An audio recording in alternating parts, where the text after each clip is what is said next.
నిజానికి నా కూతురు యొక్క జన్మదిన వేడుకని కారణం కానీ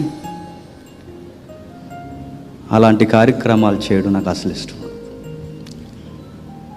మరి ఈ కార్యక్రమం ఎందుకు చేస్తున్నారంటే ఇది ఒక థ్యాంక్స్ గివింగ్ ప్రేయర్, కృతజ్ఞత. ఎందుకు కృతజ్ఞత మీరు చేస్తున్నారంటే దేవుడు ఈరోజు వరకు కూడా చాలా మేలులు చేశాడు నా జీవితంలో, అందుకు కృతజ్ఞత. నిజానికి ఇలాంటి అడావుడి వాతావరణంలో నా పెళ్ళి జరగలేదు.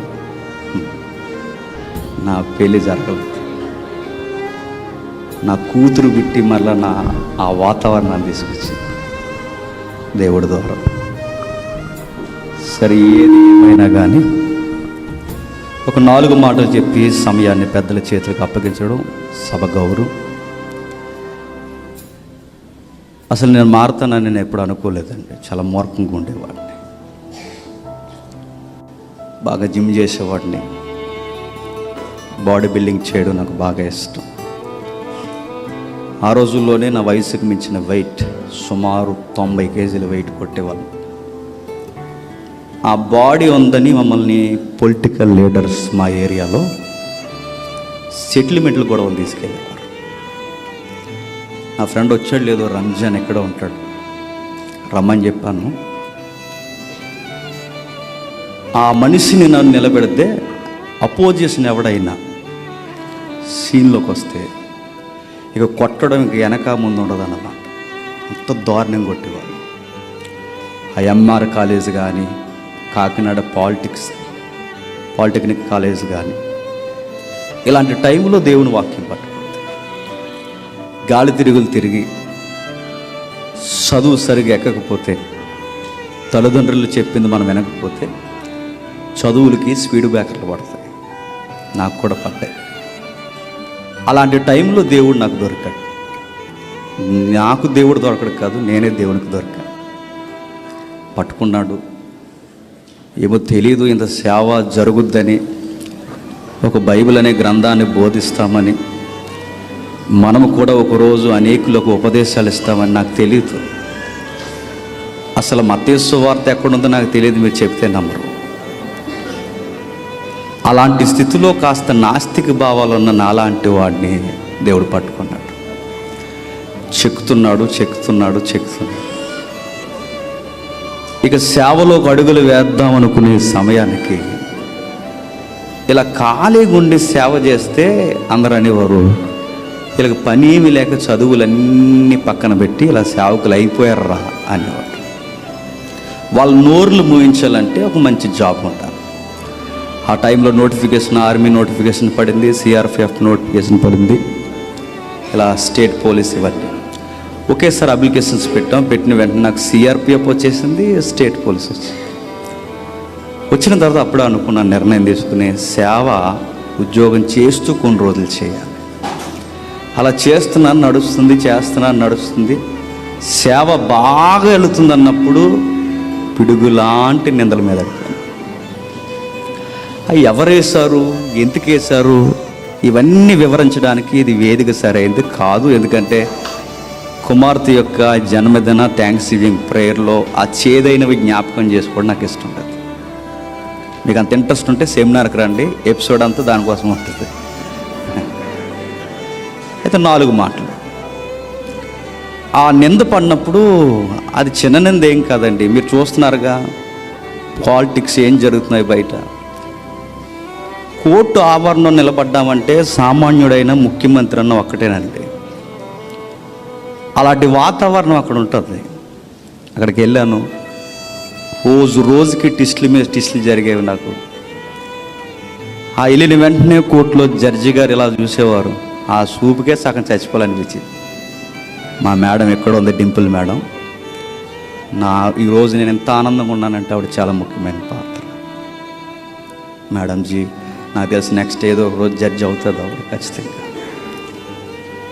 అలాంటి టైంలో ఇక నిలబడుతున్నాం, వెళుతున్నాం. ఆయన లీగాలిటీ చూసే జడ్జి. వెళుతుండగా ఒక రోజు ఒక విషయం జరిగిందండి. జడ్జి గారు లంచ్కి ముందు పిలిచారు, నిలబడ్డాం. సీనియర్ బార్ అసోసియేషన్స్ మెంబర్స్ ఉంటారు కోర్టులో. రాజమండ్రిలో ఫేమస్ లాయర్లు ఒక లాయరు ఎస్ కుమార్, మీరు కావాలంటే అడగండి, క్రిమినల్ లాయర్. దానికి మెయిన్ హెల్డర్గా పనిచేస్తాడు ఆయన. కాకపోతే నేను చెప్పకూడదు వేదిక మీద, ఆయనకి కొంచెం మన విశ్వాసాలు కొంచెం గిట్టవని వినికిడి. అలాంటి వ్యక్తులందరూ లోపలికి వచ్చారు. లోపలికి వచ్చి నిలబడినప్పుడు జడ్జి గారు ఇలా టేబుల్ ఉంటుందని, నిజంగా జడ్జి గారి వాతావరణం ఎలా ఉంటుంది, అచ్చు దేవుడు సింహాసనం మీద కూర్చుంటే ఎలా ఉంటాయి తీర్పు దినాలు అలా ఉంటాయి.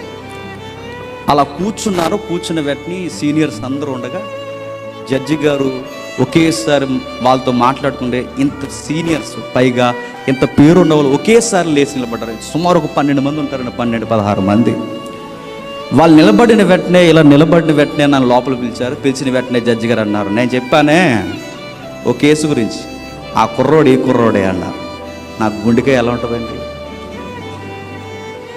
అయిపోయింది అనుకున్నాను. ఇంతమంది సీనియర్స్ వీళ్ళందరూ వచ్చి ఇంత ఏదో జరుగుతున్నట్టు కోర్టు అంతా నా కోసం డిస్కషన్ చేస్తుందంటే చాలా పెద్ద నెట్వర్క్ జరుగుతుందని నాకు అర్థమైంది.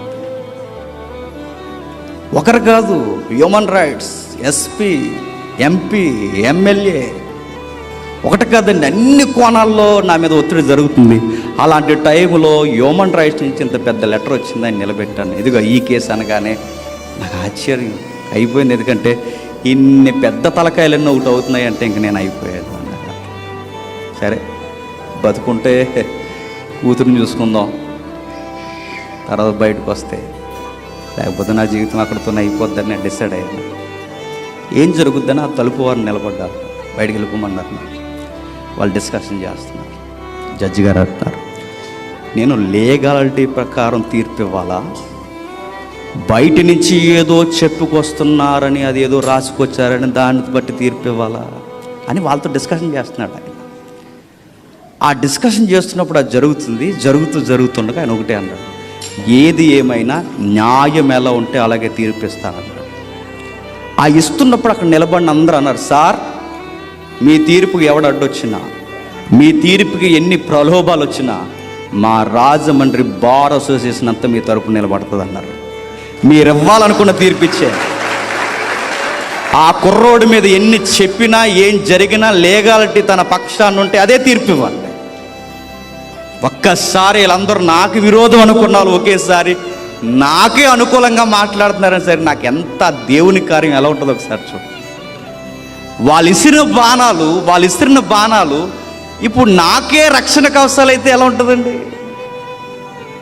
ఇలా ఒకటి కాదు, ఇలాంటివి ఎన్నో చేశాడు. అన్ని కార్యాలకి ఇదిగో ఈ రూపం థ్యాంక్స్ గివింగ్ ప్రేయర్, కృతజ్ఞత జరుగుతుంది. ఇందాక నుండి చాలామంది వ్యక్తులను పైకి పిలుస్తున్నాం, కానీ 2 వ్యక్తులు మాత్రం పైకి పిలవట్లేదు. నేనే పిలుస్తానని చెప్పాను.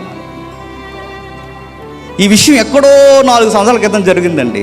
చిన్న విషయం, ఏదో ఫ్యామిలీ విషయం, అవన్నీ అడగకండి, అలాంటి ఇంట్రెస్ట్ పెట్టకండి. అది అయిపోయింది. దీనికి బాగా అడ్వర్టైజ్మెంట్ ఇచ్చింది ఎవరంటే, అసలు ఇంత వైరల్ విషయం ఈ యూట్యూబ్లో వైరల్గా తిరగడానికి కారణం ఎవరంటే, ఒక వ్యక్తి ఉండేవాడు హైదరాబాద్లో,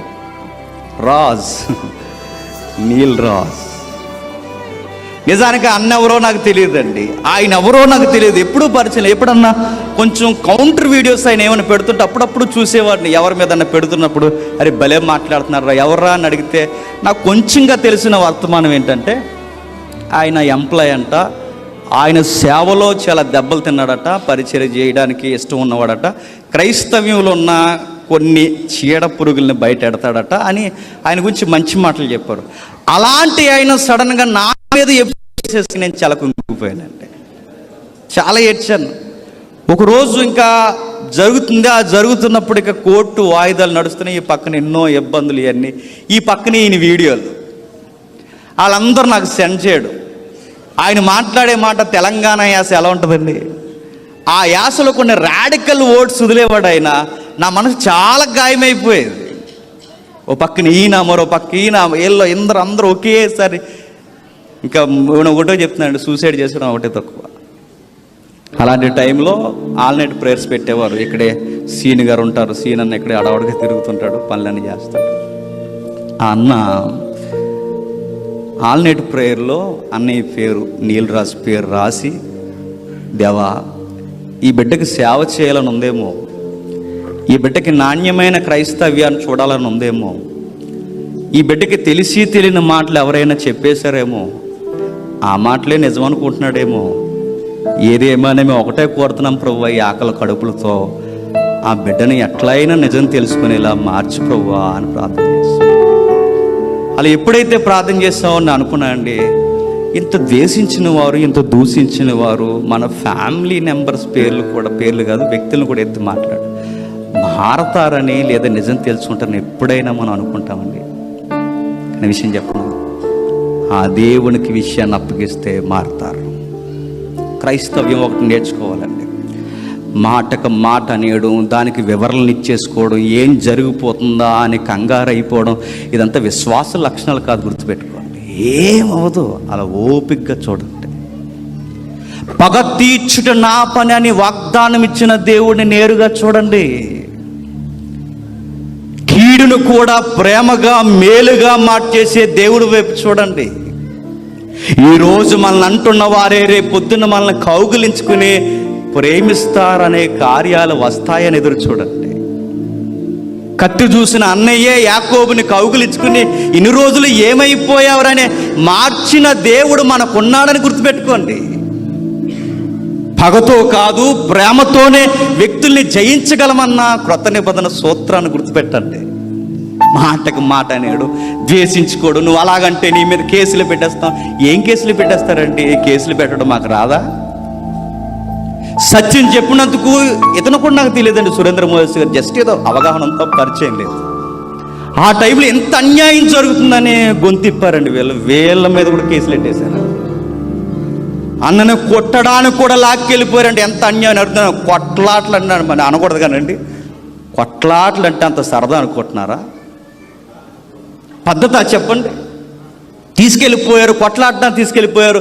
ఆ రోజు రాత్రి 5:30 సమయానికండి ఆయన అలా బస్సు ఎక్కిస్తున్నా, అన్న బాధపడకన్నా మేము వచ్చే సిచ్యువేషన్ కదంటే ఒక సేవకుడు ఏడుస్తూ ఇంటికి వెళ్ళాడండి. ఆ రోజు నాకు గుండె నీరైపోయి నరాలు తెగిపోయినట్టు అయిపోయింది. ఎంత ఏడిపిస్తున్నారా మీరు అందరూ కలిసి అని.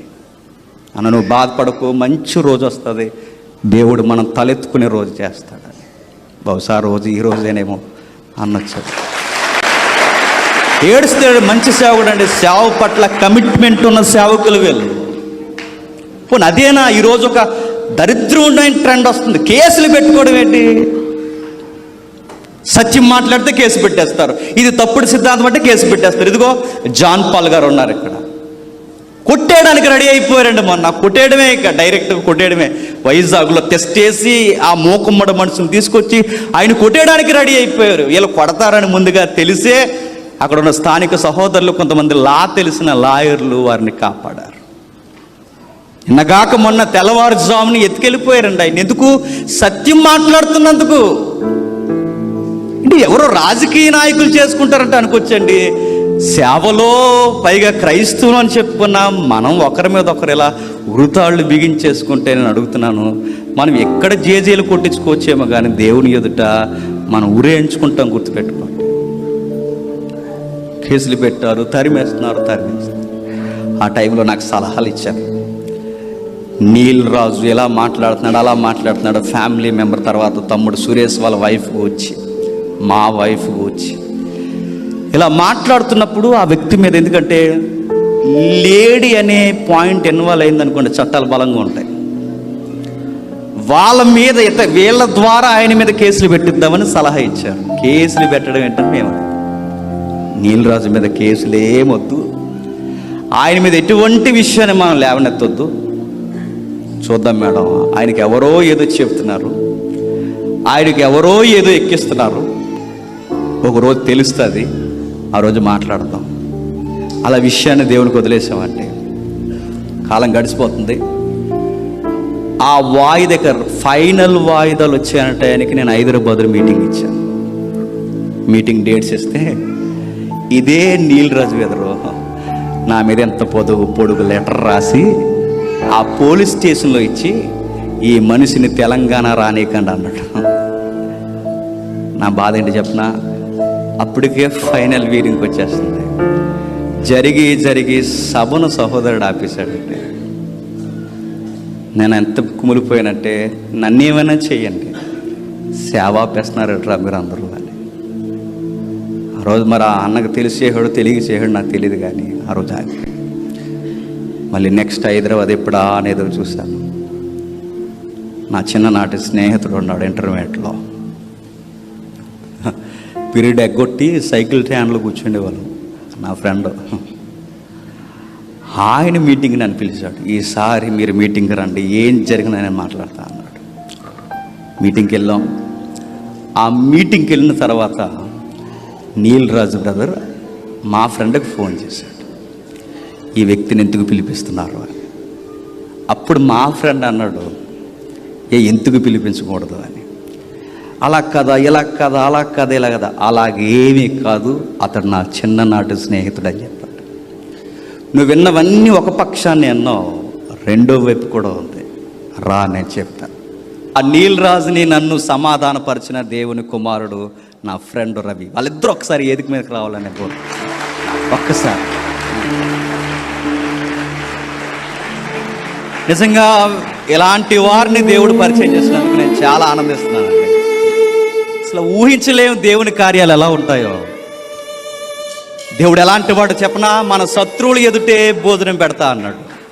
ఒకసారి తప్పట్లు కొడదాం.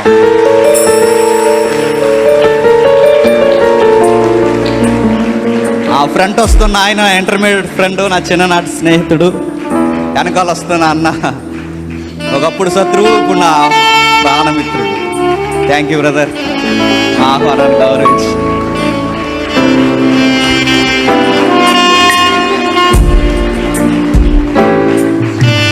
సమయాన్ని ఒక అన్న కొన్ని నిమిషాలు అన్నకిద్దాం, ఆయన మాటలు విందాం, తర్వాత అన్నకి సమయాన్ని అప్పగిద్దాం. నా ఫ్రెండ్ రవి ఇద్దరం పీరియడ్లు ఎగ్గొట్టి సైకిల్ షాప్లో కూర్చుండేవాళ్ళండి. కానీ ఈరోజు నా లైఫ్లో ఇలాంటి అందరికీ ప్రైజ్ ద లార్డ్.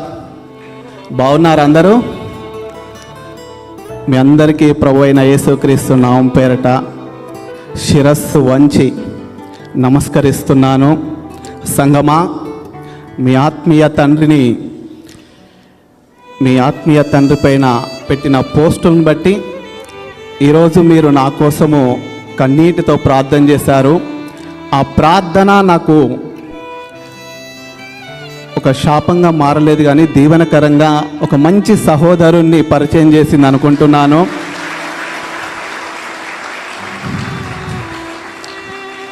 పేతురు రాసిన పత్రికలో ఒక మాట ఉంటుంది, కుక్క తన వాంతికి తిరగబడినట్లు, కడగబడిన పంది మళ్ళీ బురదలోకి వెళ్ళినట్లు, ఈ యొక్క పరిశుద్ధ గ్రంథాన్ని పట్టుకొని ప్రేమ కలిగి ఉండాలి, ప్రేమ కలిగి జీవించాలి, నీ తోటి సహోదరుని ప్రేమించాలని చెప్పేసి బోధకులు కానీ, సేవకులు కానీ, బిషపులు కానీ, రెవరెండ్లు కానీ, క్రైస్తవులు, విశ్వాసులు ఎవరైనా సరే తోటి సహోదరిని కానీ సహోదరుణ్ణి కానీ ప్రేమించకపోతే దేవుణ్ణి చూడనట్లే. కాబట్టి నేను ఇందాక 2 నిమిషాలల్లో జేమ్స్ అన్న చెప్పాడు, ఒక 3-4 నిమిషాలు అవుతుండొచ్చు. నేను పెట్టిన పేరు జేమ్స్ బాండ్ లవర్ బాయ్. కానీ అన్న లవర్ బాయ్ నిజంగానే అన్నలో ఆ ప్రేమ ఉన్నది.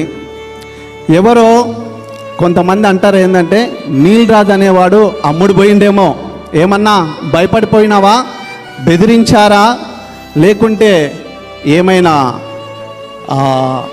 ముట్ట చెప్పారా అనే వాళ్ళు కూడా కొన్ని కామెంట్స్, కొన్ని ఫోన్స్ వచ్చాయి. కానీ ఒకే ఒక ప్రేమ, ఈ యొక్క పరిశుద్ధ గ్రంథంలో ఉన్న ప్రేమ మాట ఏమన్నదంటే, 1 యోహాను 4వ అధ్యాయంలో ఒక మాట ఉంటుంది, 20-21 వచనంలో, ఎవడైనను నేను దేవుణ్ణి ప్రేమించుచున్నానని చెప్పి తన సహోదరుణ్ణి ద్వేషించిన ఎడల అతడు అబద్ధికుడగును, తాను చూచిన తన సహోదరుని ప్రేమింపని వాడు తాను చూడని దేవుని ప్రేమింపలేడు. దేవుని ప్రేమించువాడు తన సహోదరుని కూడా ప్రేమింపవలనను ఆజ్ఞను మనం ఆయన వలన పొంది ఉన్నాం. ఈరోజు నేను జేమ్స్ బ్రదర్ పైన కొన్ని వీడియోలు పెట్టి మామూలు శత్రుత్వం కాదు, ఇది రాజకీయంతో ముడిపడిన బంధం కాదు. మనము పరిశుద్ధ గ్రంథాన్ని చేతబట్టుకొని ప్రతిదినము దేవుని సన్నిధిలో ఉన్న మనము ఇలానే శత్రుత్వాన్ని కొనసాగిస్తున్న నీల్ రాజు అనే నేను ఈరోజు నేను చచ్చిపోయి జేమ్స్ బ్రదర్ని ఆ యొక్క ద్వేషంతో నేను చచ్చిపోతే పరలోకానికి ఎలా చేరగలను? అందుకే ఇందాక అన్నట్లు నేను ఏ వ్యక్తి పైన వీడియో పెట్టినా పోస్ట్ పెట్టినా అసలు పేర్లు కనిపించకుండా కొన్ని ఇండైరెక్ట్గా పోస్టులు పెట్టినా వెంటనే కాల్ వచ్చేది. ఒక అన్యులు కూడా మాట్లాడారు పోలీస్ కేసులని, తర్వాత విపరీతమైన చెడు మాటలు మాట్లాడేవాళ్ళు, రాత్రనక పగలనక ఎంత టార్చర్ పెట్టేవాళ్ళంటే. కానీ ఇన్ని వీడియోలు పెడుతున్నా ఈ జేమ్స్ గారికి చీము నెత్తురు రక్తం ఏమన్నా ఉందా అనిపించేది. ఎందుకు తిరిగి ఒక మాట అనట్లేదు, ఎందుకు తిరిగి ఒక దూషించట్లేదు, రిపోర్ట్స్ కొట్టేవాళ్ళు ఛానల్స్ ఎగిరిపోయేటివి, ఒక్క పోస్టుకు రిపోర్ట్ కొట్టట్లేదు, అసలు ఏమిటి మనిషిలో ఉన్నదని చెప్పేసి ఒకరోజు జాన్ రవి మోర్తన్న అన్న ఒక్కసారి ఆ వ్యక్తితో మాట్లాడాలని ఉందన్న, నా ఫ్రెండ్ అంటున్నావు కదా కొన్ని సందేహాలు ఉన్నాయని చెప్పేసి అంటే అన్నతో నాతో మాట్లాడించడం జరిగింది. ఆ ప్రేమను బట్టి ఒకరోజు కలుసుకోవడము, కొన్ని విషయాల్ని నాకు చెప్పడం జరిగింది. సో ఇది వేదిక కాదు, ఏదేమైనప్పటికీ ఆయనలో ఉన్న దేవుని ప్రేమ నన్ను బంధించి పడేసింది. ఇక్కడికి తీసుకొచ్చింది అని అంటే నా మీద తిరుగుబాటు చేయలేదు, నన్ను దూషించలేదు, నా మీద కేసులు పెట్టలేదు. నిజంగా చాలా అవకాశాలు ఉన్నాయి. కేసు గెలిచినప్పుడు కానీ ఇంకొన్ని విషయాలు కానీ సహోదరుల గురించి కానీ మాట్లాడినప్పుడు కానీ తమ్ముడు సురేష్ గురించి, తన వైఫ్ గురించి, తన వివాహం విషయంలో కొన్ని వచ్చిన తప్పుడు సంకేతాలని బట్టి నేను మాట్లాడిన దాన్ని బట్టి అవి బలమైన ఆయుధాలు. కానీ ఆ ఆయుధాల్ని నా మీద వెపన్గా కానీ ఎప్పుడు ఉపయోగించలేదు. క్రీస్తు ప్రేమను పంచి మౌనంగా ఉండడం వల్ల ఈరోజు నేను ఒక బందీగా ఇక్కడికి ఆ ప్రేమ నన్ను లాక్కొని వచ్చింది. సామెతలు 10వ అధ్యాయం 18వ వచనంలో ఒక మాట ఉంటుంది, ఏంటంటే తన అంతరంగంలో పగను ఉంచుకొని వాడు అబద్ధికుడు అంట. నేను సేవకుని అని చెప్పేసి ఇంకా కుట్రలు బన్నుతుంటే, ఇంకా ద్వేషపూరితమైన బ్రతికి ఎన్ని ప్రసంగాలు చేసినా, ఎన్ని ఉపన్యాసాలు ఇచ్చినా, ఎంతమందికి బాప్తిస్మాలు ఇచ్చినా, ఎన్ని సెమినార్లు చేసినా, నీవు జేమ్స్ అనే సహోదరుని కానీ ఇంకొకరిని ప్రేమించని సేవకురాలు ఎవరైనా సరే అబద్ధికుడే. ఈ అబద్ధికులందరూ ఎవరు? సాతాను యొక్క అనుచరులు, వారి కుమారులే. కాబట్టి ప్రేమ కలిగి ఉండుట కోసం ప్రయాసపడమని చెప్పి వాక్యం సెలవిస్తుంది. మనుషుల భాషలతోనూ దేవదూతల భాషలతోనూ మాట్లాడినా ప్రేమ లేని వాడైతే వాడు గనగన మోగు కంచు శబ్దం లాంటి వాడే. అలాంటి వ్యక్తిగా నేను ఉండొద్దు అని చెప్పేసి మరుక్షణమే తెలిసిన విషయం బట్టి ఇది నిజంగా మన మధ్యలో మనకు ఒక వారతి, ఈ పరిశుద్ధ గ్రంథం ఉన్నది కాబట్టి ఇట్టి మాటల్ని బట్టి, ఇట్టి ఆజ్ఞల్ని బట్టి ఆ ప్రేమకు, ఆ మౌనంగా ఉన్న జేమ్స్ అన్న గారి యొక్క ఆ మౌనానికి, ఆ ప్రార్థనకి నేను బందీనే ఇక్కడికి రావడం జరిగింది. కేవలం ఆయనలో ఉన్న క్రీస్తు ప్రేమను బట్టి. ఒకవేళ అన్యులమే అయ్యుండుంటే నేను పెట్టిన పోస్టులను బట్టి మీరున్న వాళ్ళు స్టేజ్ మీద ఉన్న నేను, సాధారణంగా రాజకీయ నాయకులు గిట్టని వాళ్ళు ఏం చేస్తారు? చెప్పులు విసిరేయడం కానీ, కోడిగుడ్లు విసిరేయడం కానీ, శత్రువుల మధ్యలో ఎవరైనా వస్తారా? నా కోసం ప్రార్థించిన మీరందరూ నన్ను ఆహ్వానించి మన్నించినందుకు మరొక్కసారి జేమ్స్ గారి విషయంలో నిజంగా ఆయన నన్ను ప్రేమించిన విధానాన్ని బట్టి పరిశుద్ధుల ఎదుట నేను చెప్తున్నాను, పరిశుద్ధ గ్రంథాన్ని పట్టుకొని నేను జేమ్స్ గారిచ్చే నన్ను ప్రలోభ పెట్టలేదు, భయపెట్టలేడు, డబ్బుకు అమ్ముడుపోలేదు. ఆయనలో ఉన్న దేవుని ప్రేమను బట్టి, మౌనంగా ఉన్న ఆ యొక్క స్థితిని బట్టి దానికి నేను తలవంచి బందీనై ఇక్కడికి వచ్చానని చెప్తున్నాను.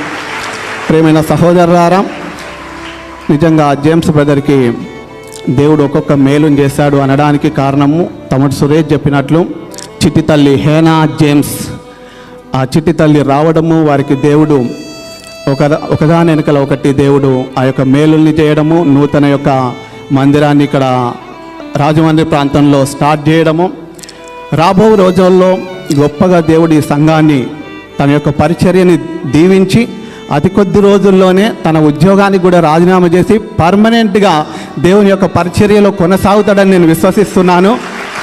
అట్టి ప్రేమ, అట్టి ఓపిక నిజంగా బ్రదర్ని సపోర్ట్ చేస్తూ కొంతమంది కామెంట్లు పెట్టారు. కొన్ని రకాలుగా నేను కూడా ఇబ్బందుల్లో ఉండి కూడా మిమ్మల్ని కఠినంగా మాట్లాడుంటే దయతో నన్ను క్షమించమని ప్రభు పేరట నేను ఆనబెట్టుకుంటున్నాను.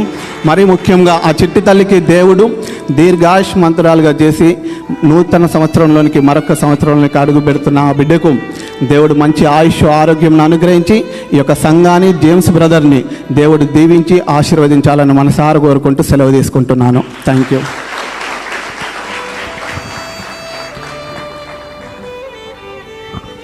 ఇక సమయాన్ని అన్నకి అప్పగిద్దాం. చూసారా, సునీల్ అన్నగారిది ఎప్పుడో ఒక పాట విన్నాను నేను. ప్రేమతో జయిస్తావా, పగతో జయిస్తావా. నా స్టార్టింగ్ లెసన్ అండి అది. ఆ కంటెంట్ ఏంటంటే ప్రేమతోనే వ్యక్తిని జయించగల. బైబిల్లో కూడా సత్యం చెప్తే సరిపోదురా అయ్యా, ప్రేమ కలిగి సత్యం చెప్పాలి, అప్పుడు మనుషులు మారు. ఇప్పుడు అన్న ఏదో అన్నాడని నేనేదంటే ఈ గొడవ చచ్చేంత వరకు కొనసాగినండి. మరో మాట చెప్పనా, కింద నాని బ్రదర్ ఉన్నారు అన్న, కింద కూర్చుండిపోయారు, క్షమించండి అన్న ప్లేస్లో రాజమండ్రి. ఆయన కూడా అసలు ఈ సీన్లో నీల్ రాజు గారి కన్నా ముందు బాగా మాట్లాడాల్సింది ఎవరు చెప్పినా నా మీద వ్యతిరేకంగా నాని అన్న. కానీ అన్నయ్య కూడా మాట్లాడలేదండి. ఎందుకంటే ఒకరోజు ఆయన నేను ఒక చిన్న విషయంలో ఎస్పీ ఆఫీస్లో కలుసుకున్నాం. అప్పటికే ఆయన నన్ను ఎన్నో మాట్లాడినాడు. అన్న అలా ఎందుకో బాధలుండి ఎస్పీ ఆఫీస్లో అలా నడుచుకుంటూ వెళుతుంటే నేను బండి ఆపాను. అన్న ఆఫీస్కి వచ్చో ఏమైంది, ఏమన్నా బాధ ఉందా చెప్పన్నా అని అడిగాను. బాధ అంతా పక్కన పెట్టి ఒకటి అన్నాడు, తమ్ముడు నీ మీద కాని మాట్లాడినాను, మనసులో ఏం పెట్టుకోకు తమ్ముడు, సారీ తమ్ముడు. ఆ రోజు మాట ఇచ్చాడండి. ఈ రోజు వరకు కూడా నన్ను ఒక్క మాట కూడా అనలేదండి. అన్న నేను ఎందుకు కలిసామన్నది అన్ని తర్వాత విషయాలు. కానీ వ్యక్తిని ఎలా జయించగలం అంటే ప్రేమించగలం. క్రీస్తు ప్రేమ. ప్రభు చూడండి, ఆయన దూషింపబడి బదులు దూషించలేదు, ఆయన శ్రమ పెట్టబడి ఎదిరించలేదు, బెదిరించలేదు. ఆ సూత్రాలు పాటిస్తే ఈ రోజుకి జరుగుతాయంటే ఈ రోజుకేంటి ఈ భూలోకం ఉన్నంతకాలం జరుగుతాయి. అటు పాటిద్దాం, మన శత్రువులను కూడా మిత్రులను చేసుకుందాం. ఈ ప్రత్యేకమైన థ్యాంక్స్ గివింగ్ ప్రేయర్లో నా బిడ్డ పుట్టిందని కాదు, కానీ నా బిడ్డ పుట్టిన ఈ దినానికి నా చుట్టూ ఉన్న ప్రతికూల పరిస్థితులన్నీ దేవుడు సమాధానకరమైన వాతావరణంగా మార్చేసినందుకు దేవునికి వెనలేని స్తోత్రములు తెలియజేస్తూ